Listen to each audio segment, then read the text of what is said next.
मेरा ख्याल है वक्त के बदलावों के मद्देनजर भ्रष्टाचार पे भी हमें एक चैप्टर रखना चाहिए। क्या मजाक कर रहे हैं आप? हर मीटिंग में आप इसी बात की रट लगाए रहते हैं। मैं कोई मजाक नहीं कर रहा, आई एम सीरियस। हमारे सिलेबस में कुछ तो ऐसा हो जो हमारे वक्त रिलेवेंट हो। और क्या होगा इस चैप्टर में? करप्शन कैसे किया जाता है, इसका मेथड क्या है? क्या बच्चों को भ्रष्टाचार करना सिखाना है? अरे साहब, करप्शन की हमारे एजुकेशन में रेलेवेंसी क्या है? आप एक बात बताइए, हमारे सिलेबस में जो अभी हिस्ट्री के चैप्टर्स हैं उनकी रिलेवेंस क्या है? अरे इससे ये पता चलता है कि हम कहाँ से चले थे और आज कहाँ पहुंचे हैं। मानव सभ्यता का विकास। कम ऑन, हम आपकी हिस्ट्री क्लास नहीं लेना चाहते। उसी विकास की जाता जिसकी बात अभी आप कर रहे हैं। उसमें आपको ये जरूरी नहीं लगता कि बच्चे ये भी जाने कि वो आज किस तरह के वक्त से होकर गुजर रहे हैं। मैं कोई करप्शन के मेथड की बात नहीं कर रहा हूँ। मेरा कहना है कि हमारे विकास की यात्रा का करप्शन कैसे आज एक कितना बड़ा मुद्दा हो गया। हर बात पर हमारे वक्त के घोटाले और स्कैम का जिक्र चलाता है। इन्हें कैसे हम नकार सकते हैं? तो इससे क्या सीख मिलती है? यही कि यही हमारा वे ऑफ लाइफ है। तो बच्चों, इसके लिए तैयार रहो और अपनी कमर कस लो, राइट? नहीं, लेकिन इसे जान के फायदा जरूर होगा। जैसे कि ब्रिटिश रूल के बारे में जानने से हमारी आजादी का पता चलता है आजादी की कीमत का, ताकि हम उसे संजो के रख सकें, उसकी कद्र करें और उसके प्रति अपनी जिम्मेदारी को समझें। आप कहना क्या चाहते हैं? क्या पॉइंट है आपका? यही कि जो शिक्षा हम दे रहे हैं और जो आज की हकीकत है, उसमें जमीन और आसमान का फासला है। तो आपके हिसाब से करप्शन के एक चैप्टर से यह फासला मिट सकता है? क्या वाहियात ख्याल है, रिडिकुलस। करप्शन पे एक चैप्टर, ये करके हम चाह क्या रहे हैं? ऐसा पाठ पढ़ा के हम बच्चों को किस चीज के लिए इंस्पायर कर रहे हैं? जिंदगी का पाठ है। हमारे आसपास क्या गलत हो रहा है उसे जानने का पाठ है, और उसे ठीक कैसे करना है उनके तरीकों का पाठ है। आपको क्या लगता है, गलत हरकतों की कहानियों से कुछ सीखा जा सकता है? लालच, ग्रीड के किस्सों से कुछ सीखा जा सकता है? बहुत कुछ सीखा जा सकता है, बहुत कुछ समझा जा सकता है कि कैसे इसने हमारे मूल्यों और वैल्यूज को उधेड़ के ही रख दिया, कैसे इसने हमारे अंदर की सच्चाई को धीरे धीरे खत्म करना शुरू कर दिया। ये एक बदलाव हो सकता है। हम एक ऐसी पीढ़ी को तैयार कर सकते हैं जो इस बीमारी और इस बुराई से नफरत करती है, क्योंकि हमें भविष्य के लिए एक आशावादी और एक पॉजिटिव नजरिए को जिंदा रखना। ठीक है, आपके सुझाव, आपके तर्क नोट किए जा चुके हैं, लेकिन मेरे ख्याल से हमारी एजुकेशन सिस्टम को इसकी अच्छाइयों के भरोसे छोड़ देना चाहिए। कम से कम हमारा एजुकेशन सिस्टम तो स्कैम और करप्शन से आजाद ही रहे तो अच्छा है। आपको लगता है कि ये इन सबसे आजाद है?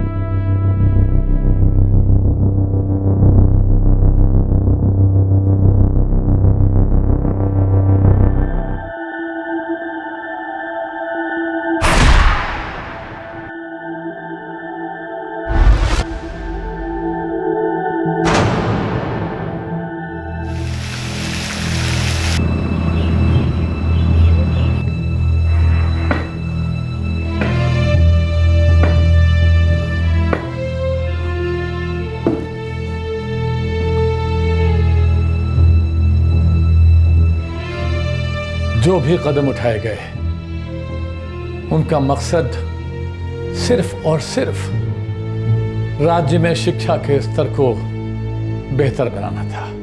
और जो मेरे ऊपर ये आरोप लगे हैं वो मेरे विरोधियों का एक बहुत बड़ा षड्यंत्र है मेरे खिलाफ। इसलिए मेरी अदालत से दरख्वास्त है कि कोई भी फैसला करने से पहले मेरे इस पक्ष को ध्यान में रखा जाए।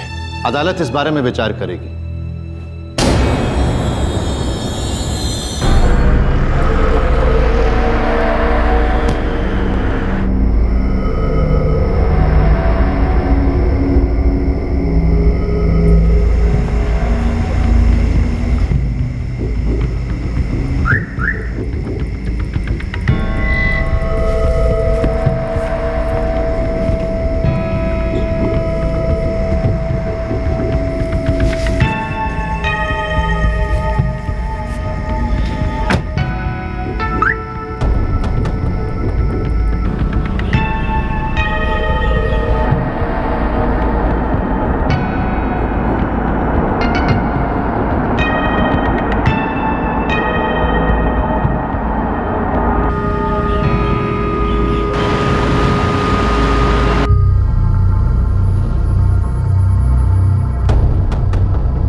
आप राकेश मोहन हैं? Yes sir.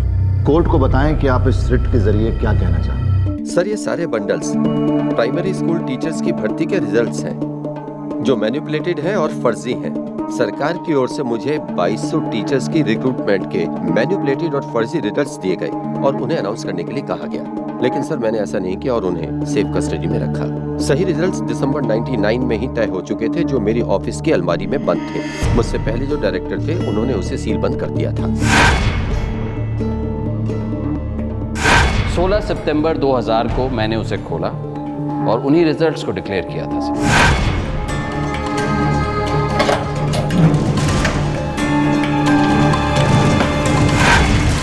अगर मैं सही समझ रहा हूं मिस्टर राकेश मोहन, तो आप ये कहना चाह रहे हैं कि सरकार आपसे फर्जी रिजल्ट्स अनाउंस करवाना चाह रही थी। आपने ऐसा नहीं किया, सरकार की बात नहीं मानी, आपने वो किया जो सही था। ये तो एक स्कैम हुआ। यस सर, और ये सब हुआ है 2000 में। और आप इस मामले को आज उठा रहे हैं 2003 में, 3 साल बाद। सर, पिछले 3 सालों से गवर्नमेंट मुझे काफी परेशान करती आई है। मुझ पर इल्जाम लगाए जा रहे हैं, FIR फाइल किए गए, डिपार्टमेंटल इंक्वायरीज बिठाई गई। मैं उनके इस प्लान, इस स्कैम का हिस्सा नहीं बना, इसलिए उन्होंने मुझे निशाना बनाया। मुझे विक्टिमाइज किया जा रहा है सर, लेकिन मैं फिर भी इन सब से लड़ता रहा। लेकिन जब हालात बेकाबू हो गए तो मैं कोर्ट में आया ताकि पूरा देश जान सके कि ये सरकार कैसे काम कर रही है। और ये वो फर्जी परिणाम है जो सरकार आपसे अनाउंस करवाना चाह रही है। जी सर, मैंने ऐसा नहीं किया, उनके सामने घुटने नहीं टेके, उसी का भुगत रहा हूं सर।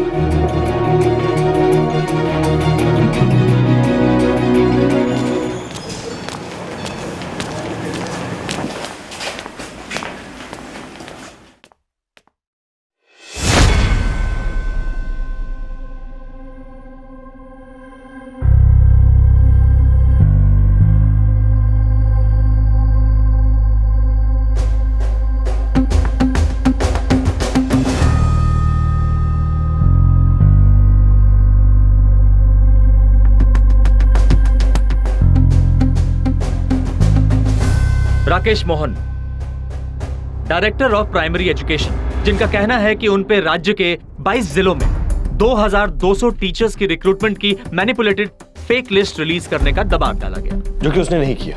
और उसने अलमारी में सील्ड सही रिजल्ट्स को 16 सितंबर 2000 को रिलीज कर दिया। और इसीलिए राकेश मोहन को विक्टिमाइज किया जा रहा है। इस केस को ठीक से समझने के लिए हमें राकेश मोहन से मिलना पड़ेगा। सन 2000 में हुए घोटाले की दस्तक शिक्षा विभाग के एक उच्च अधिकारी ने सन 2003 में दी। उन्होंने अदालत में एक रिट एप्लीकेशन डाली और इसकी जांच का जिम्मा देश की एक इन्वेस्टिगेशन एजेंसी को सौंप दिया गया।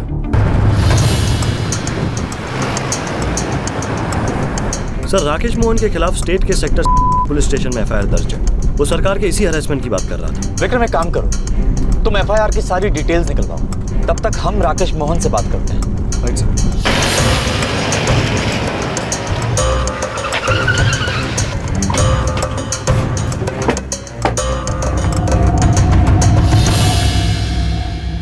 मैंने जुलाई 2000 को डायरेक्टर ऑफ प्राइमरी एजुकेशन के तौर पर ज्वाइन किया था। मिस्टर मोहन, ये जो फर्जी लिस्ट है जिसे आपने अदालत में पेश किया है, ये लिस्ट सरकार ने आपको कब दी? सितंबर 2000 में सरकार ने फर्जी रिजल्ट्स को तैयार किया था। अब सही रिजल्ट्स मेरे ऑफिस की अलमारी में सील बंद थे। तो 16 सितंबर 2000 को मैंने सही सील बंद रिजल्ट्स को डायरेक्टरेट ऑफ प्राइमरी एजुकेशन के ऑफिसर्स और 4 जिला अधिकारियों की मौजूदगी में खोला था।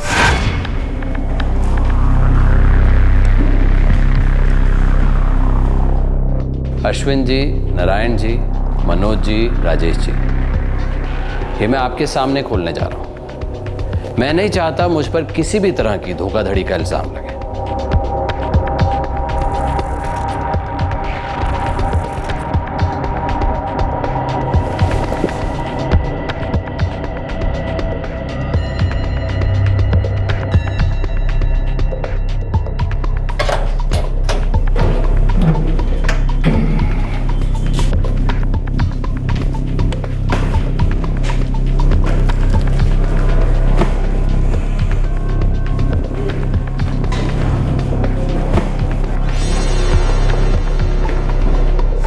वही वो सही रिजल्ट थे जो हमने स्टेट इलेक्ट्रॉनिक डिपार्टमेंट को अनाउंस करने के लिए भेजा था, और 3 अक्टूबर 2000 को अखबार में छप गए थे। मिस्टर राकेश, जब आपने रिजल्ट्स को खोला उस समय आपके अलावा वहां और कौन कौन मौजूद था? डायरेक्टोरेट ऑफ प्राइमरी एजुकेशन के सुपरिटेंडेंट देवेंद्र सिंह, मेरे सेक्रेटरी मुकेश शास्त्री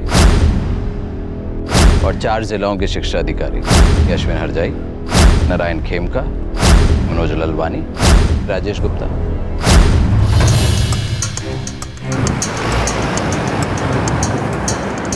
वो फर्जी लिस्ट जिसे राकेश मोहन ने अदालत में पेश किया है,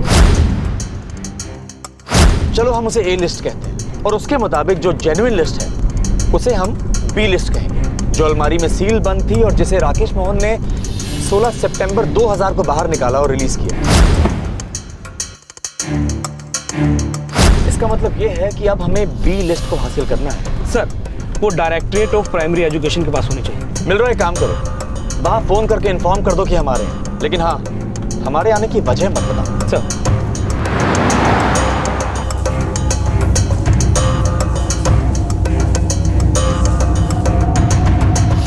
सर, राकेश मोहन के खिलाफ स्टेट के सेक्टर पुलिस स्टेशन में 2 एफआईआर दर्ज है।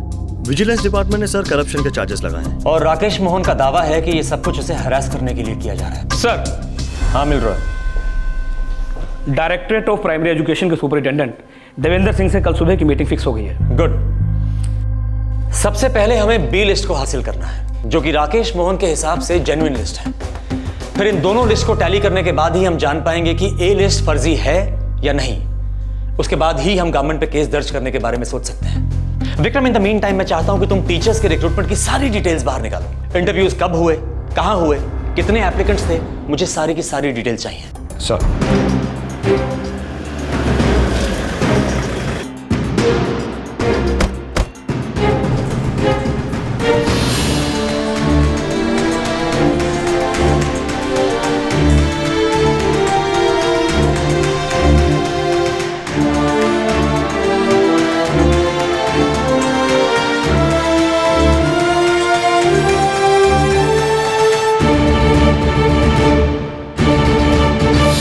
यस सर, टीचर्स रिक्रूटमेंट के रिजल्ट्स 3 अक्टूबर 2000 को अखबारों में अनाउंस किए गए थे। 2200 टीचर्स। जी। फिर उन रिजल्ट्स को जुलाई 2000 में सील बंद कर दिया गया और 16 सितंबर 2000 को सील बंद अलमारी को खोला गया और लिस्ट रिलीज कर दी गई।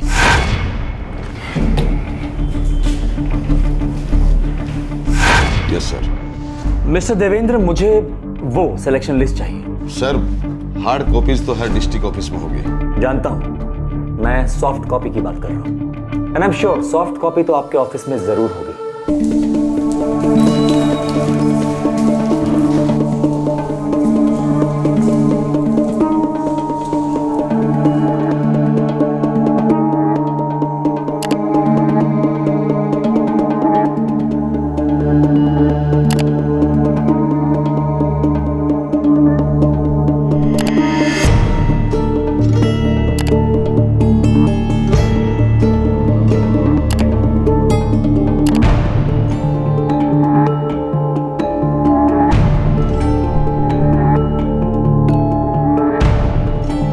मिस्टर देवेंद्र, इस हार्ड डिस्क को हमें अपनी कस्टडी में लेना होगा। क्यों सर? वारंट है मेरे पास, दिखाऊं?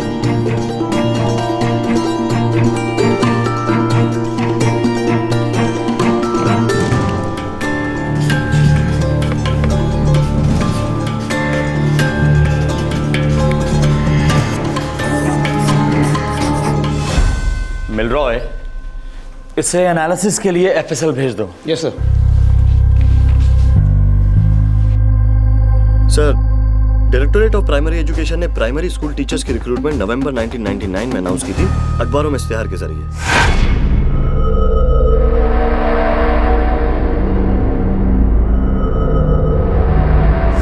Directorate of primary education? हाँ सर, आमतौर पे ये काम सर्विस सिलेक्शन कमेटी करती है, पर यहाँ पर डायरेक्टोरेट ऑफ प्राइमरी एजुकेशन ने किया।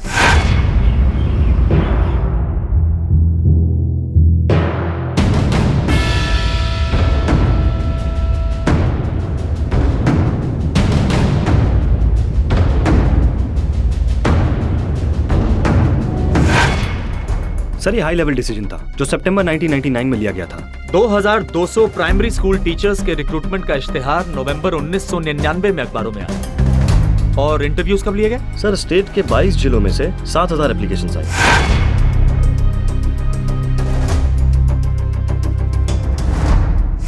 और सर इंटरव्यू दिसंबर 1999 के पहले और दूसरे हफ्ते में लिए गए और सर तीसरे हफ्ते तक रिजल्ट तैयार थे।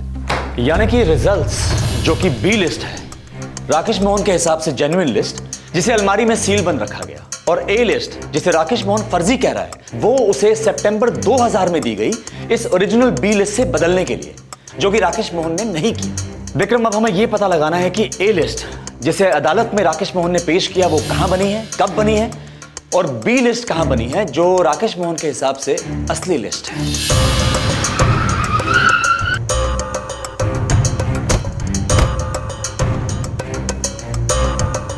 मिस्टर मोहन, ए लिस्ट यानी कि फर्जी लिस्ट आपको किसने दी? बीएन सैनी के पर्सनल कंसल्टेंट कमलेश सिंह और ऑफिसर इंचार्ज ब्रजेश्वर लाल। इन दोनों ने सितंबर 2000 को मुझे फर्जी लिस्ट अनाउंस करने के लिए दी, लेकिन मैंने उसे दबा कर रखा और उनकी एक नहीं सुनी।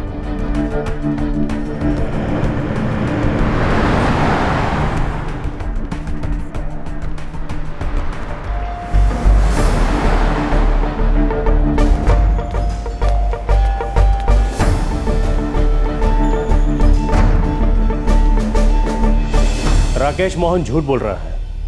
विजिलेंस डिपार्टमेंट ने उस पर केस किया तो खुद को बचाने के चक्कर में सरकार पे कीचड़ उछाल रहा है। अदालत और आप लोगों को गुमराह कर रहा है। जिसे आप लोग ए लिस्ट कह रहे हैं, जो राकेश मोहन ने अदालत में पेश की है, ऐसी कोई लिस्ट बनी ही नहीं।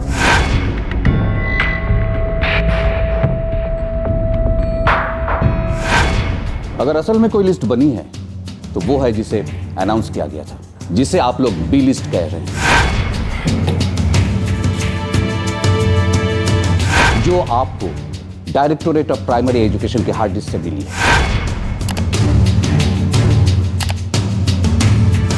वही जेन्युइन लिस्ट है जिसे 16 सितंबर को रिलीज किया। Thank you.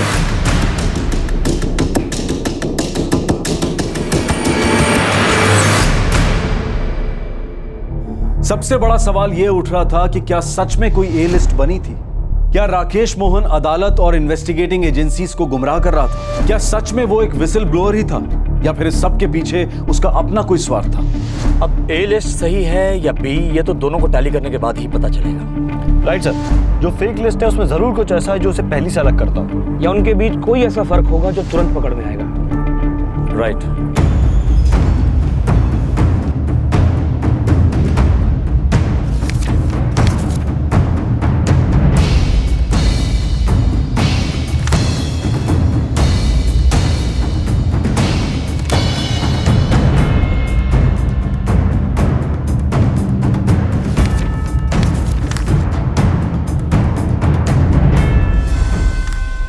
कैंडिडेट्स तो सेम है, लेकिन जिनका सिलेक्शन ए लिस्ट में हुआ है वो बी लिस्ट में सिलेक्टेड ही नहीं है। जाहिर सी बात है, दोनों में से एक तो फर्जी है। राकेश मोहन ए लिस्ट को फर्जी कह रहा है,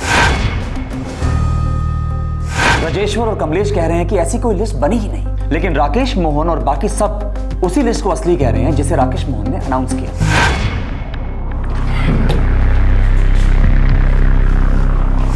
सर राकेश मोहन ने जिस लिस्ट को सील अलमारी में से बाहर निकाला और कहता है कि वही लिस्ट सही है, सर मुझे उसी में गड़बड़ लगती है।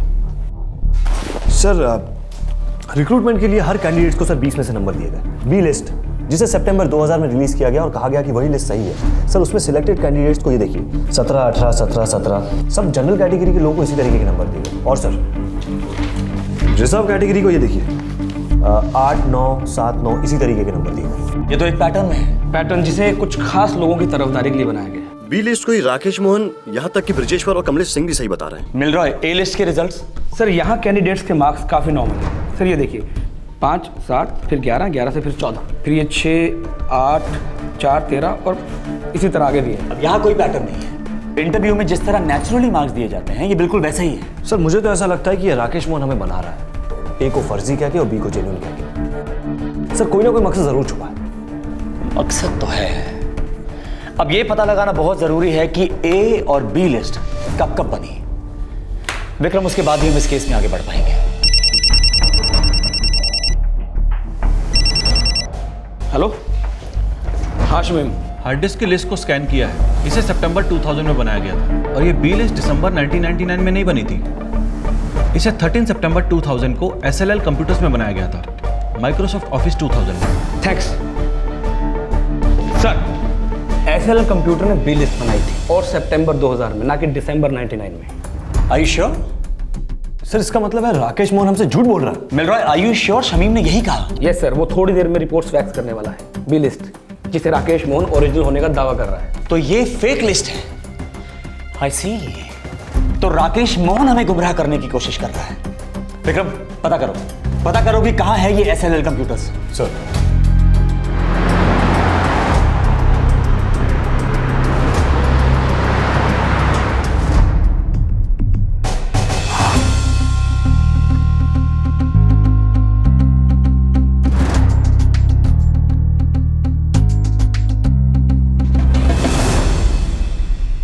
सर, आप जिस बी लिस्ट की बात कर रहे हैं वो हमारे ही सेंटर में सितंबर 2000 में तैयार हुई थी। और ये ए लिस्ट? सॉरी सर, उसके बारे में हमें कुछ नहीं पता है।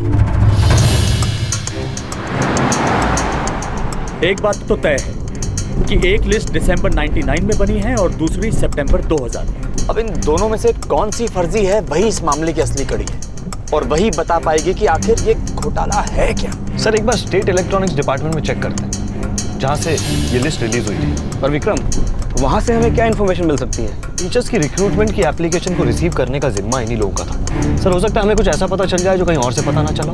You're right, Vikram. एक बार वहां भी कोशिश करके देख लेते हैं।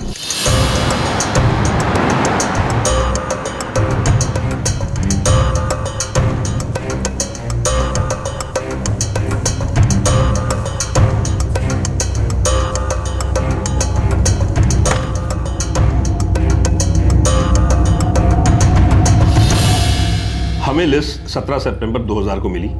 हमने उसे कंपाइल किया और 3 अक्टूबर 2000 को न्यूज़पेपर में पब्लिश करा दिया। ये देखिए, ये उस लिस्ट का गेट पास। हमारे ऑफिस में कुछ भी सामान आता जाता है उसका गेट पास बनाया जाता है। मिस्टर प्रीतम, दिसंबर 99 में जब एप्लीकेशंस आई थी तब आप ही के डिपार्टमेंट ने एंट्री फॉर्म्स को कलेक्ट भी किया था और सॉर्ट आउट भी किया था। Am I right? Right sir. इस समय हमारे पास रिजल्ट्स की 2 लिस्ट हैं, ए और बी। ए लिस्ट जिसे इस समय के director of primary education mister Rakesh Mohan ने अदालत में इस दावे के साथ पेश किया है कि वो लिस्ट फेक है, फर्जी है और वो लिस्ट उन्हें सरकार ने दी थी घोटाला करवाने के मकसद से। राकेश मोहन का यह भी कहना है कि उन्होंने सरकार की बात नहीं मानी और अपनी अलमारी में सील बंद जेन्युइन लिस्ट, बी लिस्ट, उसे उन्होंने 16 सितंबर 2000 को रिलीज किया और आपको भेजा। और आपको उल्टा लगता है, ए लिस्ट जेन्युइन है और बी फेक। हमें लग रहा है कि यह बहुत बड़ा रैकेट है। बी लिस्ट जिसे राकेश मोहन जेन्युइन और दिसंबर 1999 का बना हुआ कह रहे हैं, फॉरेंसिक एविडेंस के मुताबिक वो सितंबर 2000 की बनी हुई है। अब हम ये जानना चाहते हैं कि ए लिस्ट कब बनी थी। देखिए, ए लिस्ट कब बनी इसका तो मुझे नहीं पता, लेकिन मुझे शक जरूर था कि 16 सितंबर 2000 को खुले बी लिस्ट से पहले भी एक लिस्ट और थी। और mister Pritam, directorate of primary education के सुपरिंटेंडेंट मिस्टर देवेंद्र सिंह ने 25 अगस्त 2000 को सारे कैंडिडेट्स के फॉर्म्स निकलवाए थे।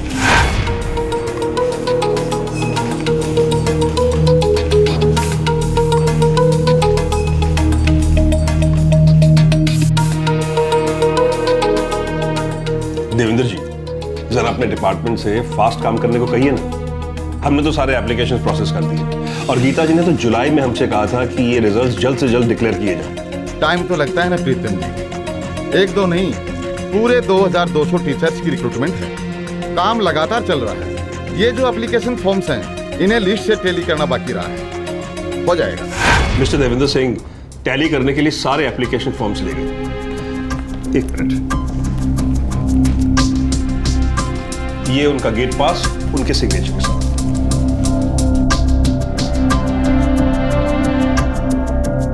सर 25 अगस्त 2000 को देवेंद्र सिंह लिस्ट के साथ टैली करने के लिए एप्लीकेशन फॉर्म लेके गया था। सर इसका मतलब है 16 सितंबर 2000 से पहले कोई लिस्ट थी जो एग्जिस्ट करती है। सर ये ए लिस्ट हो सकती है, जेन्युइन लिस्ट। मिस्टर प्रीतम, गीता जी कौन है? गीता सिकल वो राकेश मोहन जी से पहले डायरेक्टर थे।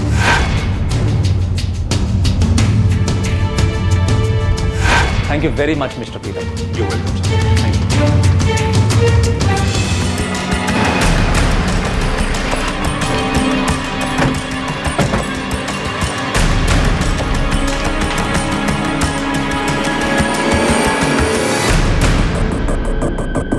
मुझे सच में कुछ नहीं पता। लेकिन हमारा ये मानना है कि ए लिस्ट ही जेन्युइन लिस्ट थी और अलमारी में भी ए लिस्ट ही सील बंद थी, जिसे बहुत ही चतुराई के साथ बी लिस्ट के साथ बदल दिया गया। मिस्टर देवेंद्र, जरूरत पड़ने पर हम आसानी से अरेस्ट वारंट निकाल सकते हैं और आपको यहां से ले जा सकते हैं। आपके लिए बेहतर यही होगा कि आप सब कुछ सच बताएं। सर, मुझे सच में कुछ नहीं मालूम। मैं एक पब्लिक सर्वेंट हूँ, मेरे पास इतना पावर नहीं है कि। लेकिन हमारे पास बहुत पावर्स है मिस्टर देवेंद्र। बताइए, वो लिस्ट कहां बनी थी? सर, दिसंबर 1999, RNS कंप्यूटर्स, विवेक बहल। ओह, तो यहां है घोटाला। RNS computers.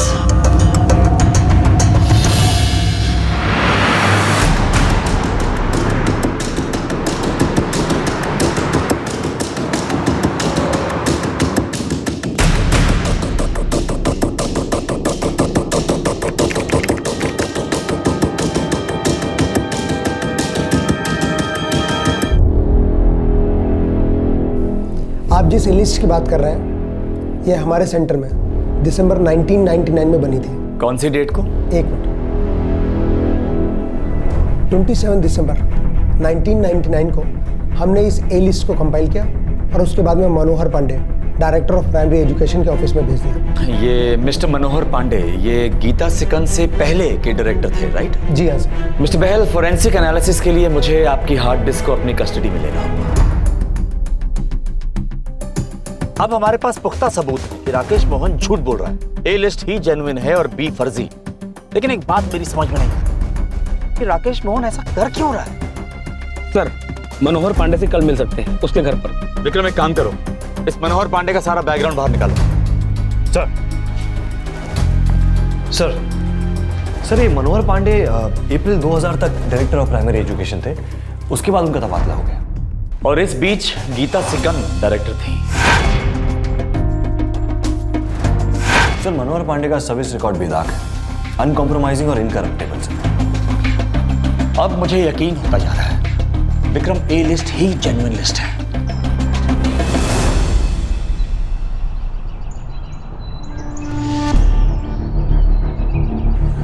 ए लिस्ट जिसके बारे में आप बात कर रहे हैं, जिसे राकेश मोहन ने फेक लिस्ट कहकर पेश किया, वही ओरिजिनल और जेन्युइन रिजल्ट लिस्ट है। बी लिस्ट फर्जी हो सकती है। मिस्टर पांडे, अगर आप सब कुछ जानते थे तो आप ही ने उस लिस्ट को रिलीज क्यों नहीं कर दिया? मैंने एजुकेशन डिपार्टमेंट को सूचित किया था, लेकिन वो इसे रिलीज नहीं करना चाहते थे। और इससे पहले कि मैं कुछ करता, मेरा तबादला हो गया और मेरी जगह गीता सिकंद आ गई। लेकिन गीता सिकंद ने भी ये लिस्ट को रिलीज नहीं किया। इसका जवाब तो वो ही दे सकती हैं। जहां तक मैं जानता हूं, ए लिस्ट ही जेन्युइन लिस्ट है।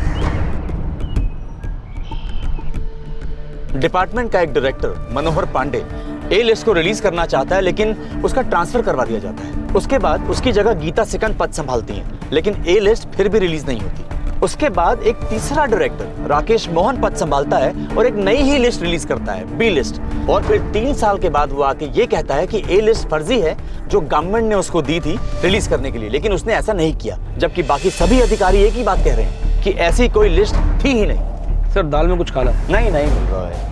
यहाँ तो पूरी की पूरी दाल ही काली है।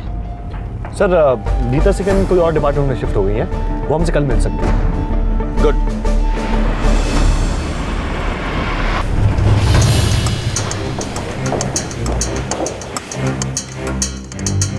जी हाँ, मैंने अप्रैल 2000 में मिस्टर मनोहर पांडे के बाद पद संभाला और जुलाई 2000 में मुझे रिलीव कर दिया गया। अप्रैल से जुलाई 2000 यानी कि 4 महीने। क्या मैं जान सकता हूँ 4 महीने ही क्यों मैम? क्योंकि मैंने कुछ गवर्नमेंट ऑफिशियल्स के ऑर्डर्स मानने से इनकार कर दिया था। आप थोड़ा और खोल के बताएंगी? जैसे ही मैंने अप्रैल 2000 में ऑफिस ज्वाइन किया, मुझे और मेरे कलीग्स प्रदीप कुमार जो इंग्लिश लैंग्वेज डिपार्टमेंट में थे और दीपांशु दे जो हायर एजुकेशन डिपार्टमेंट में थे, हम तीनों को एक मीटिंग के लिए बुलाया गया मिस्टर कमलेश सिंह के साथ। और किस बारे में थी ये meeting?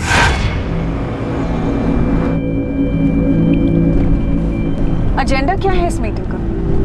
No idea. Personal consultant ने बुलाई है मीटिंग।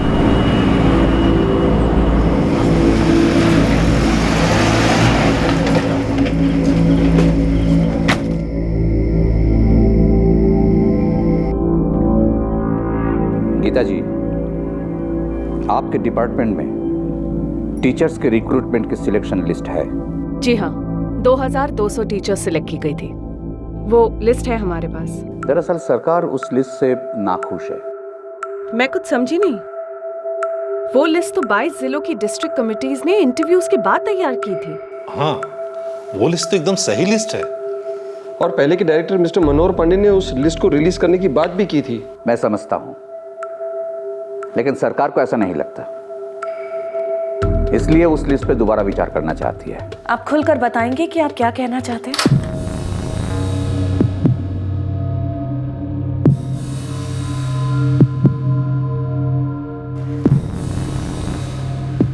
गीता जी, प्रदीप जी, दिवांशु जी, आप लोग सीनियर ऑफिसर हो।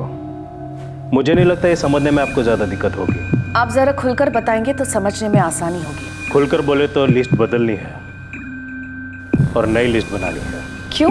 हम जिनको रिक्रूट करना चाहते हैं उनके लिए। ये तो घोटाला है। आप सरकार के लिए काम करते हैं या सरकार के खिलाफ?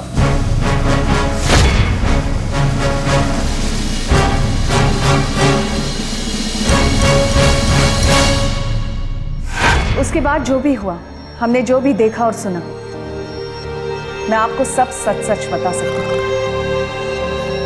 लेकिन क्या आप में हिम्मत है सच को सामने लाने की, दोषियों को सजा दिलवाने की? हमें पहले ये तो पता चले कि दोषी कौन है और सच क्या है। पहले हमें लगा कि इस घोटाले की सारी प्लानिंग ब्रिजेश्वर लाल और कमलेश सिंह कर रहे थे, सरकार के खिलाफ जा रहे थे।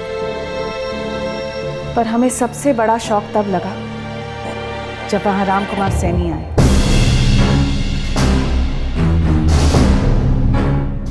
राम कुमार सैनी, बीएन सैनी का भतीजा?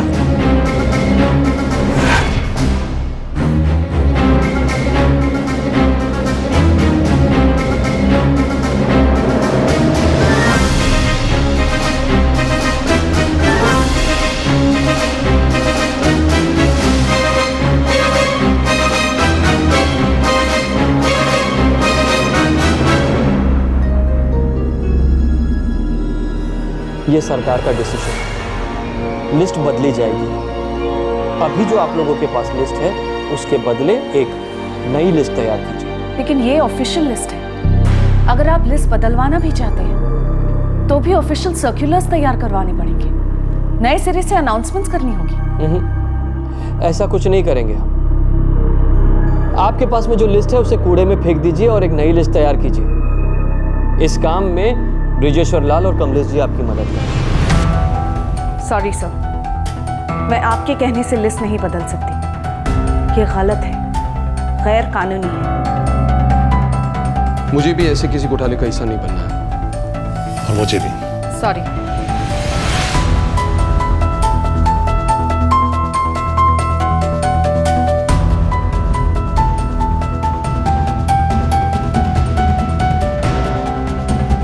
Ram Kumar Saini, member of parliament, Shri BN Saini का भतीजा, वो लिस्ट बदलना चाहता था। पर जाहिर सी बात है, सरकार की रजामंदी के बिना तो ये मुमकिन नहीं था। इसका मतलब ए लिस्ट जिसे राकेश मोहन ने अदालत में इस दावे के साथ पेश किया कि वो फर्जी है, दरअसल वही जेन्युइन लिस्ट है। जी हाँ, I am quite sure.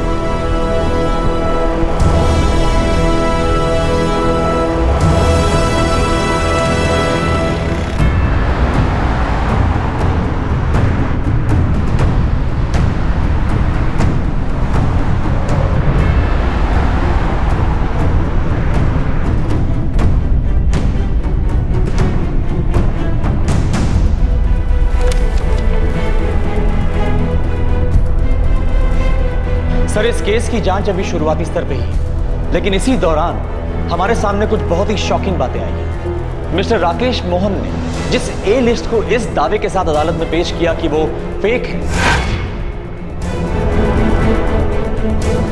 Sir दरअसल वही लिस्ट ओरिजिनल है और हमें पूरा शक है कि जिस बी लिस्ट को वो जेन्युइन कह रहे हैं वो लिस्ट फेक है।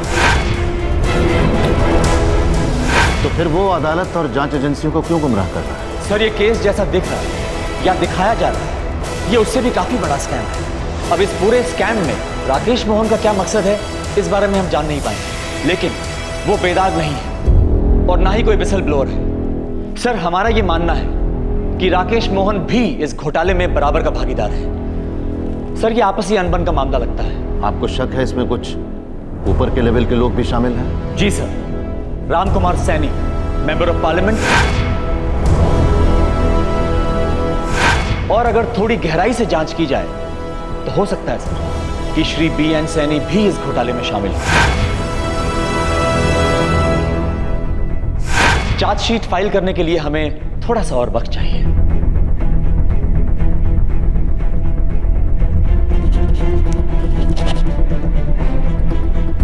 आप अपनी जांच को आगे बढ़ा सकते हैं। Thank you sir.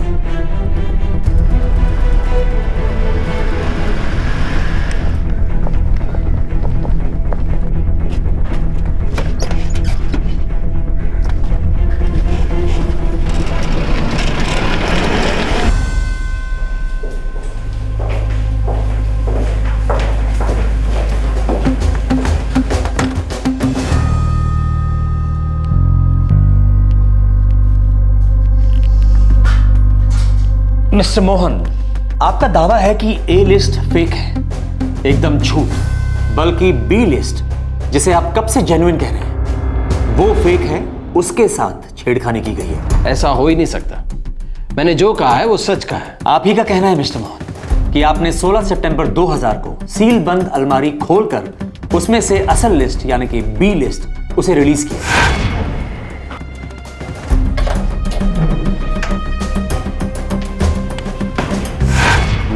ठीक कह रहा हूं ना? यस। झूठ मिस्टर मोहन। सील बंद अलमारी जिसे आपके डायरेक्टर बनने से पहले गीता सिकंद ऑलरेडी सील कर चुकी थी।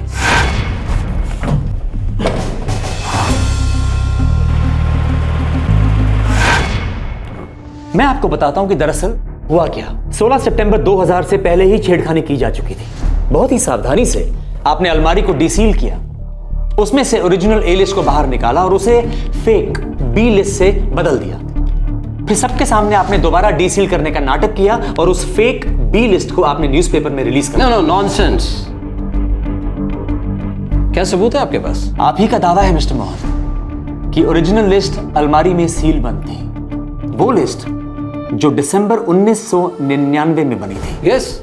रिजल्ट्स मेरे ज्वाइन करने से पहले ही बन चुके थे। आपके ज्वाइन करने से काफी पहले रिजल्ट्स बन चुके थे और सील भी हो चुके थे। वो रिजल्ट, वो ए लिस्ट जिसे दिसंबर 1999 में RNS कंप्यूटर्स ने कंपाइल किया था, जिसे बहुत ही सावधानी से आपने सितंबर 2000 में बी लिस्ट जो कि फेक है उससे बदल दिया, जिसे SLL कंप्यूटर्स ने सितंबर 2000 में बनाया था। आपने अदालत के सामने सफेद झूठ बोला मिस्टर मोहन।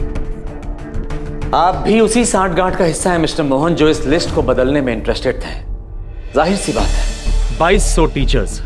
आपसे पहले यही काम गीता सिकंद से भी करने के लिए कहा गया था। उन्हें रिश्वत पेश की गई थी।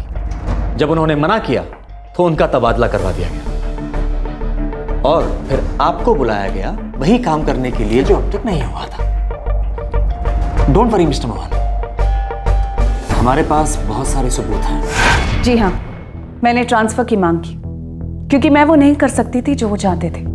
ब्रिजेश्वर लाल, कमलेश सिंह और राम कुमार सैनी से मिलने के अगले ही दिन मुझे रिश्वत ऑफर की गई। सॉरी सर, मैं आपके कहने से लिस्ट नहीं बदल सकती। ये गलत है, गैर कानूनी है। मुझे भी ऐसे किसी घोटाले का हिस्सा नहीं बनना है। और मुझे भी। सॉरी।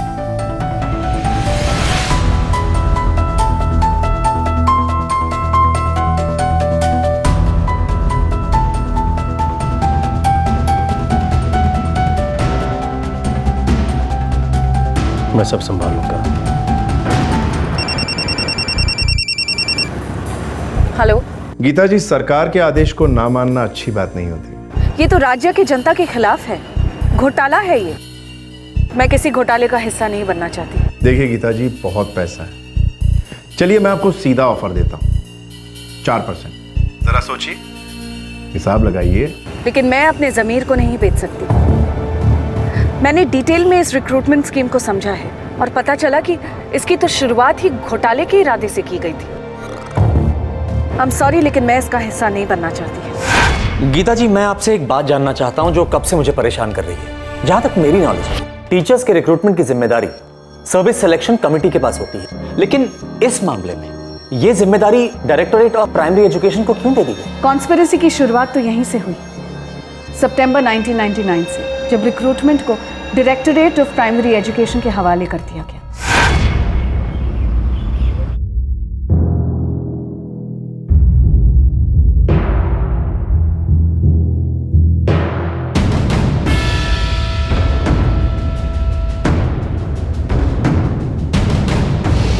पांच सितंबर हर साल शिक्षक दिवस के रूप में मनाया जाता है उन लोगों के सम्मान में जो बुद्धि का निर्माण करते हैं, भविष्य के आर्किटेक्ट हैं। नॉर्थ इंडिया के एक स्टेट में सितंबर 1999 में एक हाई लेवल मीटिंग में इस घोटाले की साजिश रची गई। हम सबको जनता के हितों का ध्यान रखना है, हमारे विचारों में कितना भी अंतर क्यों ना हो। मैं ये बात दावे के साथ कह सकता हूँ कि हमारे राज्य में टीचर्स की बहुत कमी है। मुझे आशा है कि आप सब हमारी इस बात से सहमत होंगे।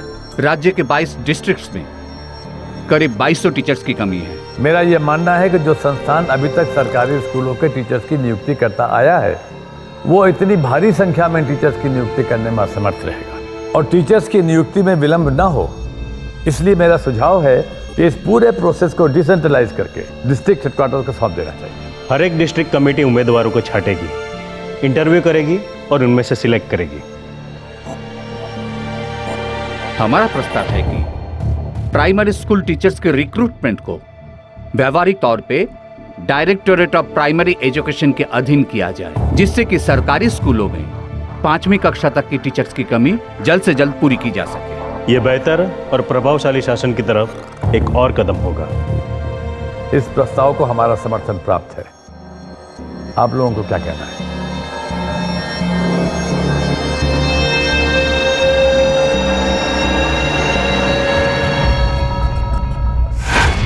इश्तिहार दिए गए।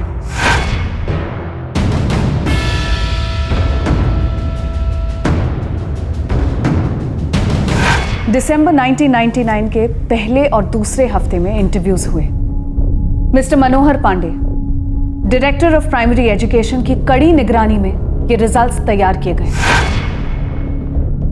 जिन्हें आरएनएस कंप्यूटर्स ने कंपाइल किए। आप जा चुके हैं वहां। और जब आपका तबादला हुआ तब आपने इन ओरिजिनल रिजल्ट्स को सील बंद कर दिया था। आई मीन लिस्ट ए को, राइट? यस।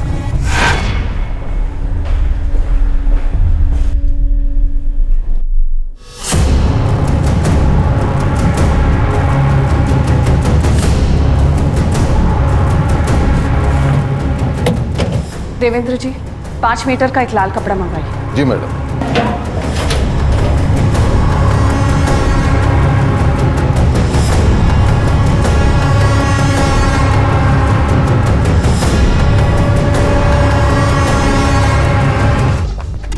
देवेंद्र जी, जी चाबी आपको सौंप के जा रही हूँ। ये रिजल्ट्स जितनी जल्दी हो सके छपवा दीजिएगा, हाँ? और मेरे बाद जो डायरेक्टर आएंगे उन्हें इन्फॉर्म कर दीजिएगा। जी बिल्कुल। मैम मैं चलूं? जी। गीता जी, मुझे आपके स्टेटमेंट की जरूरत पड़ेगी। Sure. Thank you very much.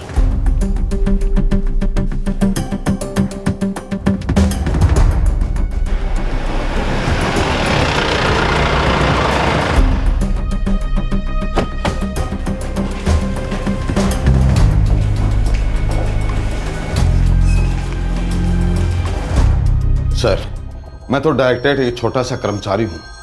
बहुत से डायरेक्टर्स आते जाते हैं। हमारा काम तो सीनियर्स के आदेश का पालन करना है। तो फिर बताइए मिस्टर देवेंद्र, कौन कौन से आदेशों का पालन किया?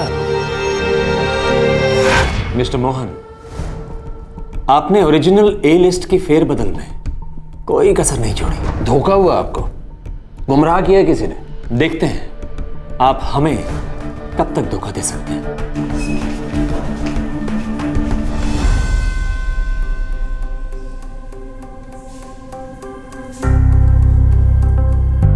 मिस्टर देवेंद्र सिंह, मैं चाहता हूं कि आप एक बार फिर हम सबको बताएं कि गीता सिकंद ने जिस अलमारी में ओरिजिनल ए लिस्ट को सील बंद करके रखा था, वो कब और कैसे तोड़ी गई, फिर कैसे उसे दोबारा सील बंद किया गया और दोबारा सील खोलने का नाटक किया गया। सर, इसमें प्राइमरी स्कूल टीचर्स रिक्रूटमेंट के रिजल्ट्स हैं। मुझे देखना है। चाबी किसके पास है? जी मेरे पास है, ले लीजिए।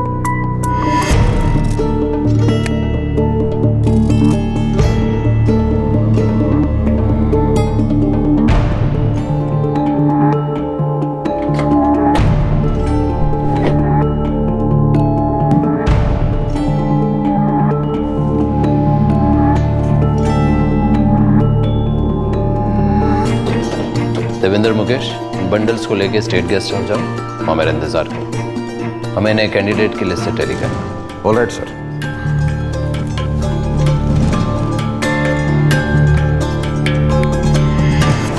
मिस्टर राकेश मोहन, ये सब 25 अगस्त 2000 को हुआ। कमेटी के सामने आपके सील तोड़ने की नौटंकी से बहुत पहले।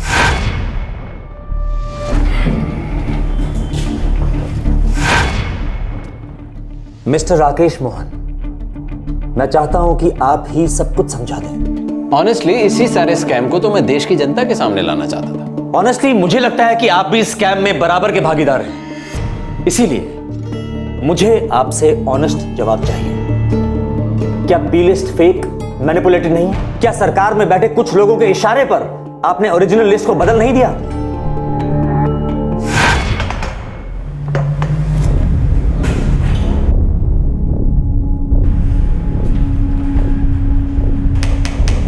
मैंने जुलाई 2000 को डायरेक्टर ऑफ प्राइमरी एजुकेशन का पद संभाला।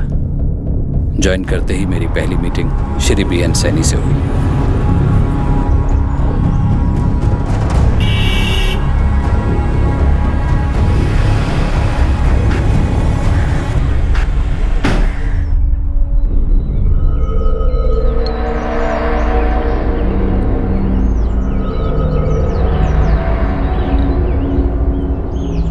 राकेश, आपको पता है क्या करना है? जी, जो रिजल्ट्स गीता सिकंद ने सील बंद किए हैं उन्हें अलमारी से निकालना है। ब्लो टॉर्च से कबाड़ का पिछला हिस्सा तोड़ सकते हैं? नहीं नहीं, उससे निशान छूट जाएंगे। तो फिर आप क्या सजेस्ट करते हैं? मैं सावधानी से सील खोलूंगा और फिर वापस बंद कर दूंगा, किसी को पता नहीं चलेगा। रिजल्ट्स बदलना मत भूलना। रिजल्ट्स जो हम चाहते हैं और जितनी जल्दी हो सके ये काम होना है, इसलिए कि हमें परिणाम जल्द से जल्द घोषित करने हैं। Yes sir. ये ब्रजेश्वर और कमलेश नई लिस्ट बनाने में तुम्हारी हेल्प करेंगे। पुरानी लिस्ट निकालें। हमारी पसंद की नई लिस्ट बनवाओ और डिस्ट्रिक्ट कमेटी से बैक डेट पर साइन करें। हो जाएगा। और फिर आपने 25 अगस्त 2000 को ओरिजिनल लिस्ट निकाल ली, आई मीन ए लिस्ट।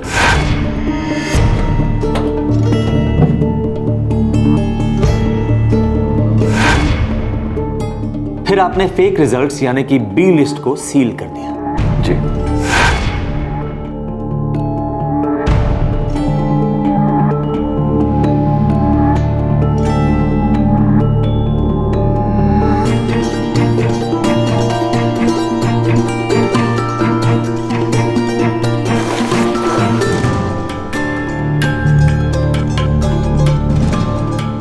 मैंने फिर से अलमारी की सील तोड़ी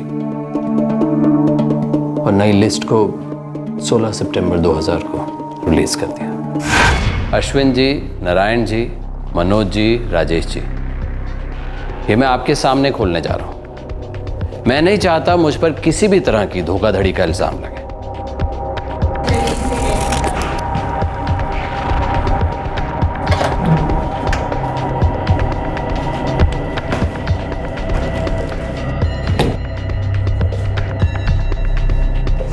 मिस्टर मोहन, लिस्ट फेक थी, इसके बारे में देवेंद्र सिंह और मुकेश शास्त्री को तो पहले से ही मालूम था। पर क्या बाकी के डिस्ट्रिक्ट कमेटी मेंबर्स जैसे कि अश्विन हरजाई, मनोज लालवानी, राजेश गुप्ता, नारायण खेमका क्या ये चारों भी जानते थे कि लिस्ट फेक है? जी उन्हें पता था, उन्होंने लिस्ट तैयार की थी और उस पर साइन भी किया था। एक घोटाला जिसका षड्यंत्र 1999 में रचा गया, जो प्राइमरी एजुकेशन डिपार्टमेंट के 2 डायरेक्टर्स मनोहर पांडे और गीता सिकंद के दौरान अंजाम तक नहीं पहुंच सका, उसे राकेश मोहन ने कर दिखाया। राकेश मोहन जो पहले विसल ब्लोअर बनकर सामने आया, लेकिन जांच के बाद पता चला कि वो भी इस जुर्म में भागीदार है। और हैरत अंगेज बात यह है कि एजुकेशन डिपार्टमेंट के बहुत सारे लोग इस बात को जानते थे और इस घोटाले में उनकी मिलीभगत थी।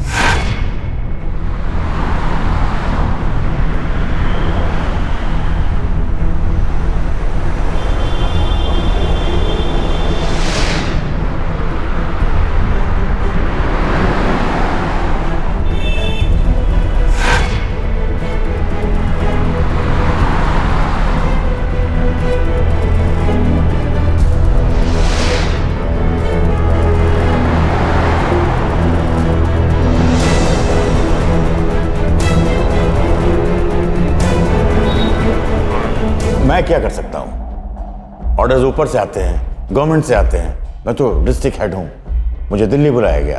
सर मानता नहीं तो मैं क्या करता? मेरे पास और कोई रास्ता नहीं था, मुझे दिल्ली बुला लिया गया। मैंने मना कर दिया था, फिर मुझे डराया गया, धमकाया गया। फिर बात जब घर परिवार के खतरे की आ गई तो हम मजबूर हो गए, हमें दिल्ली जाना पड़ा। देखिए जी, मैं तो हमेशा से अपना काम ईमानदारी से ही करता आया हूं, सीधा साधा कर्मचारी हूं मैं तो। लेकिन जब ताकतवर लोगों का दबाव पड़ता है, आपकी जिंदगी खतरे में पड़ती है, तो पहले तो मुझे पता ही नहीं चला कि मुझे दिल्ली क्यों बुलाया जा रहा है। फिर मुझे जाना पड़ा।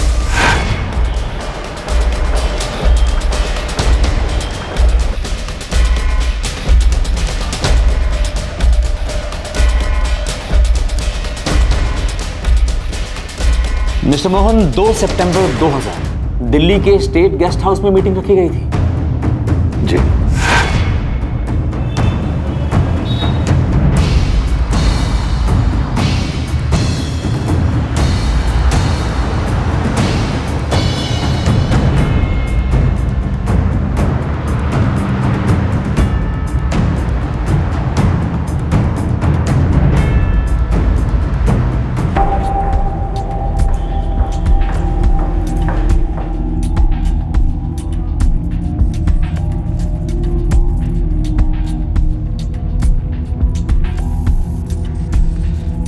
बस वो लोग आते ही होंगे।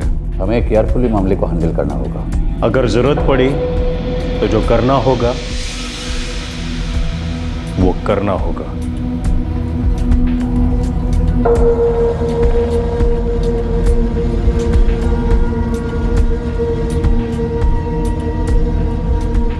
लेकिन ये लिस्ट तो दिसंबर 1999 में ही तय की जा चुकी है।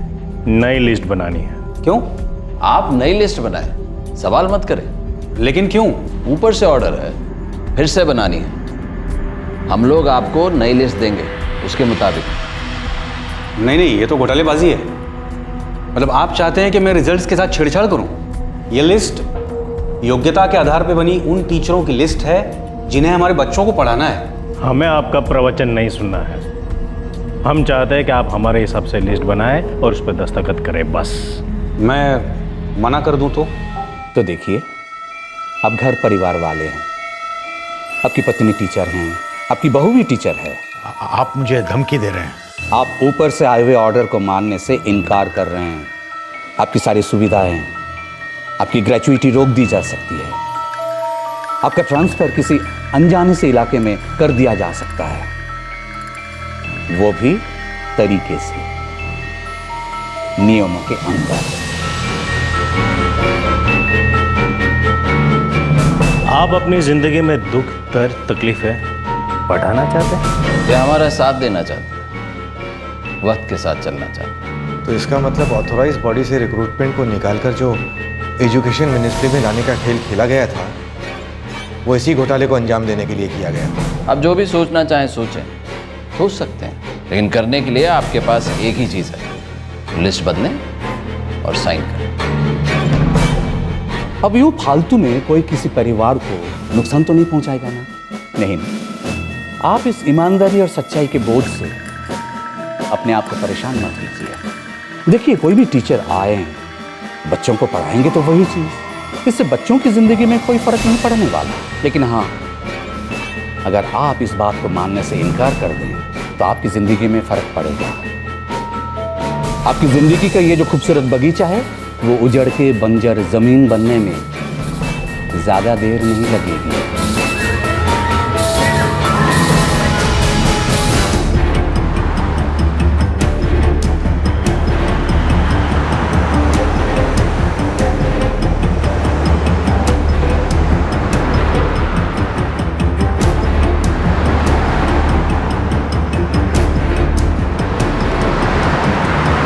मैं ये सब नहीं करना चाहता, लेकिन मैं जानता था कि ये अनएथिकल है, अनफेयर, अन्याय है ये।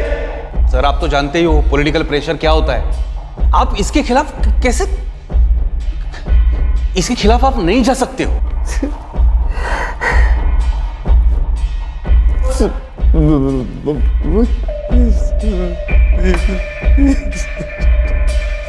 मिस्टर मोहन, आप अदालत में गलत आरोप के साथ पेश हुए। आपने ओरिजिनल लिस्ट यानी कि ए लिस्ट के फेक होने का दावा किया।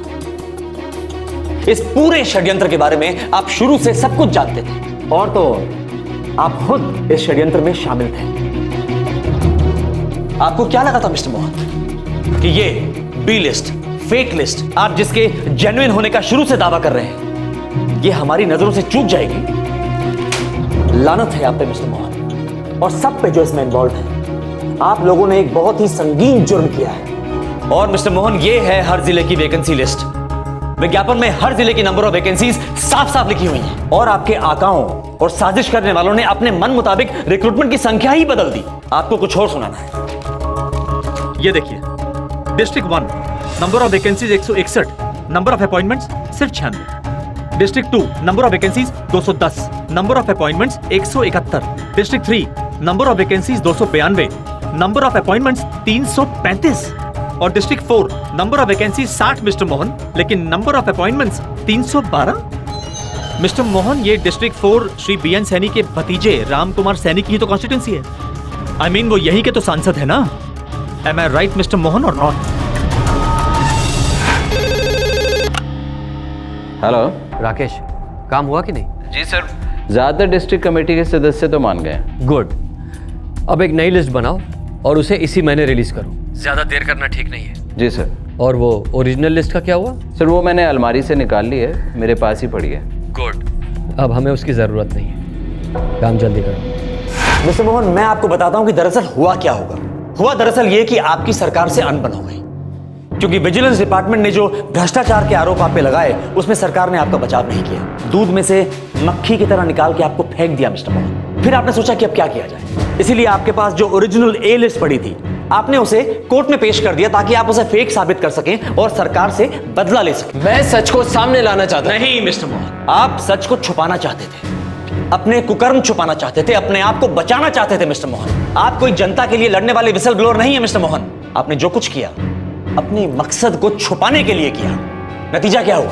आपका भी भांडा फूटा और आपकी सरकार का भी। जांच सन 2003 में शुरू हुई और इन्वेस्टिगेशन एजेंसी 2008 तक जांच करती रही और राज्य के हर जिले में घोटाले के छोटे से छोटे पहलू को खोजती रही। और फिर 2008 में एक विशेष अदालत में चार्जशीट दायर की गई।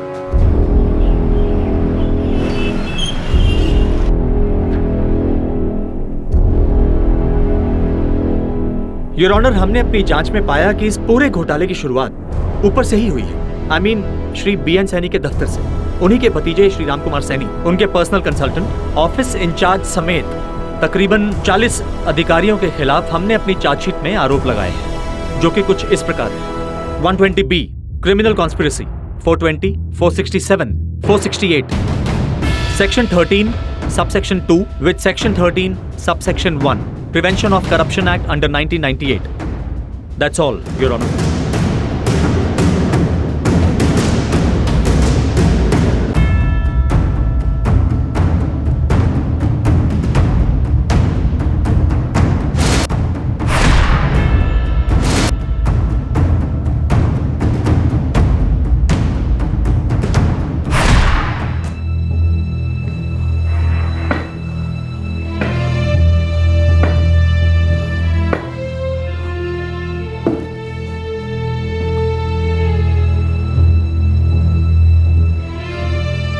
जो भी कदम उठाए गए उनका मकसद सिर्फ और सिर्फ राज्य में शिक्षा के स्तर को बेहतर बनाना था। और जो मेरे ऊपर ये आरोप लगे हैं वो मेरे विरोधियों का एक बहुत बड़ा षड्यंत्र है मेरे खिलाफ। इसलिए मेरी अदालत से दरख्वास्त है कि कोई भी फैसला करने से पहले मेरे इस पक्ष को ध्यान में रखा जाए। अदालत इस बारे में विचार करेगी।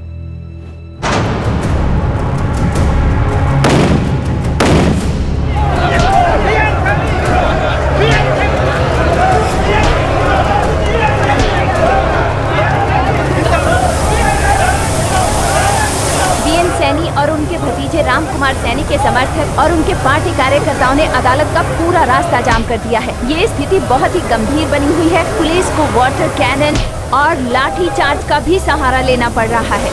ये लोग बीएन सैनी की सजा के लिए विरोध कर रहे हैं, जिन्हें आज ही एक अदालत में कई उच्च अधिकारी और उनके भतीजे राम कुमार सैनी के साथ दोषी पाया गया है।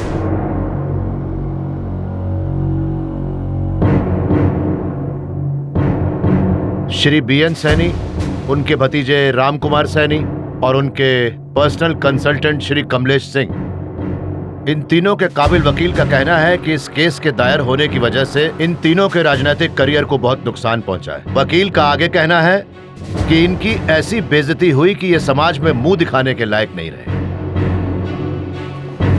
इस केस की गंभीरता का इस बात से अंदाजा लगाया जा सकता है कि इसकी साजिश ने इस राज्य के सारे जिलों को अपनी चपेट में ले लिया था।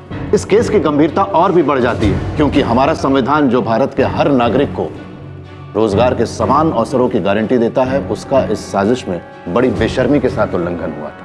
और जहां तक श्री राकेश मोहन का ताल्लुक है, ये अपने आप को विसल ब्लोअर कहते हैं, इसलिए इन्होंने सजा में थोड़ी नरमी की दरख्वास्त की।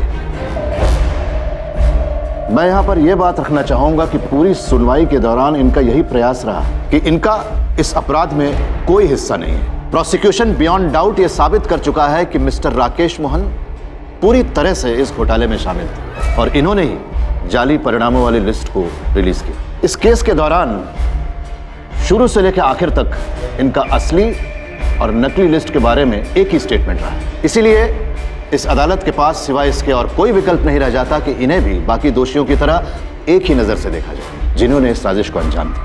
मैं श्री बीएन सैनी और श्री राकेश मोहन को section 13 sub section 2 prevention of corruption act के तहत 7 साल की रिग्रेस इम्प्रिजनमेंट की सजा सुनाता हूं।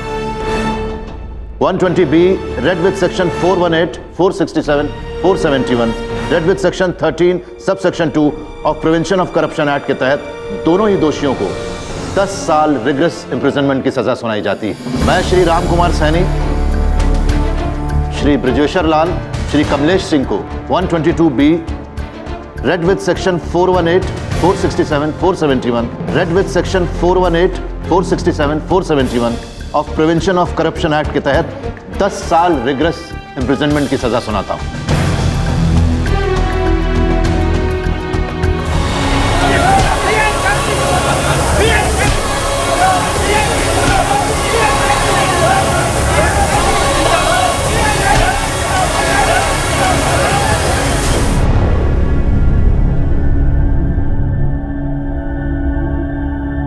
पाठशालाएं ज्ञान के मंदिर, शिक्षक ज्ञान के सागर, बुद्धि के रचयिता, भविष्य के निर्माता।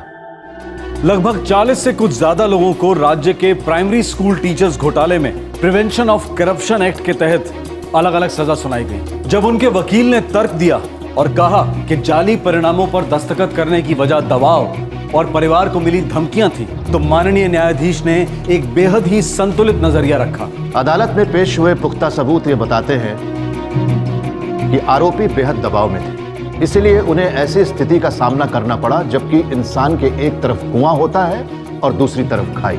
लेकिन यहां पर हमें यह बात नहीं भूलनी चाहिए कि ये सभी लोग अपने अपने जिलों के उच्च स्तरीय शिक्षा अधिकारी थे। ये बहुत ही तजुर्बेकार थे। ये सरकारी अफसर थे जिन्हें बिना भय और पक्षपात के अपना कार्य करते हुए किसी भी कीमत पर संविधान की रक्षा करनी चाहिए। संविधान के प्रति निष्ठा की परीक्षा का समय अक्सर आता रहता है। अगर एक सरकारी मुलाजिम इस परीक्षा में विफल होता है तो उसे इसके परिणाम भुगतने होंगे। ये एक one of its kind case है जहां एक भूतपूर्व मंत्री को एक विशेष अदालत प्रिवेंशन ऑफ करप्शन एक्ट के तहत दोषी पाती है। फिलहाल इस केस में ऊपरी अदालत में अपील की गई है, जिसका फैसला आना अभी बाकी है। लेकिन ये केस जो सबसे खास बात सामने लेकर आया है वो ये है कि इंसाफ होता है। भ्रष्टाचारी कभी छूट नहीं सकता अगर कानून और न्याय व्यवस्था निष्पक्ष रहे, कठोर रहे, बामकसद रहे, जैसा कि इस केस में रही। इस फैसले ने कई सवाल भी खड़े किए, जैसे कि इस जाली लिस्ट से अपॉइंटेड टीचर्स का क्या किया जाए। क्या उन्हें हटाकर नए इंटरव्यूज कराए जाएं और नए टीचर्स बहाल हों? तो फिर सरकारी पदों में हो रहे बाकी ढेरों सिलेक्शंस का क्या उनमें कोई घोटाला नहीं है, कोई राजनीतिक दखलंदाजी नहीं है? कब ये राजनेता देश विकास के मसलों में अपनी दखलंदाजी बंद करेंगे? ये वही नेता हैं जो उन चुनावों में जीतकर सत्ता हासिल करते हैं जहां हम सामान्य नागरिक वोट डालते हैं। इस केस में सजा के फैसले के अलावा एक और मुद्दा हमें सोचने पर मजबूर करता है कि हमें एक नागरिक के तौर पर हमेशा जागरूक, समझदार और अपने इरादों में मजबूत रहना है कि हम किसे अपने ऊपर सत्ता में बिठाना चाहते हैं। आपसे फिर मुलाकात होगी क्राइम पेट्रोल दस्तक में एक और नए केस के साथ। क्राइम पेट्रोल के और भी दिलचस्प कहानी देखने के लिए हमारे चैनल को सब्सक्राइब करें और बेल आइकॉन दबाना न भूलें।